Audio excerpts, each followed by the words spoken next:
umur 56 tahun. Sebab tengok keadaan Tofai dia Macam, tak mungkin ni. plus minus, dia cakap maksimum yang first started tu 6 years, 6 tahun. Kaki kiri dalam 4 ketul, kaki kanan dalam 4 ketul, lepas tu 5 ketul. Dia punya elbows, dia punya jari, semua banyak lah. Sebab X-ray main-main, wah, bone destruction. Charcot foot ni adalah kerosakan struktur pada tulang kaki yang menyebabkan dia dah, kan tulang kaki banyak kecil-kecil. So dia jadi tak teratur.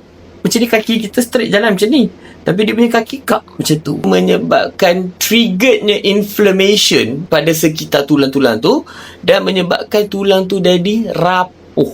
Charcot foot makin teruk sebab Tofai dia makin uncontrolled. Gout dia, uric acid not control. So Dr. Luke had to operate, restructure back semua. Banyaklah Dr. Luke yang buat. Dia baru habis off quite a long. Dia makan masa sekitar 7 jam juga nak buat balik semua.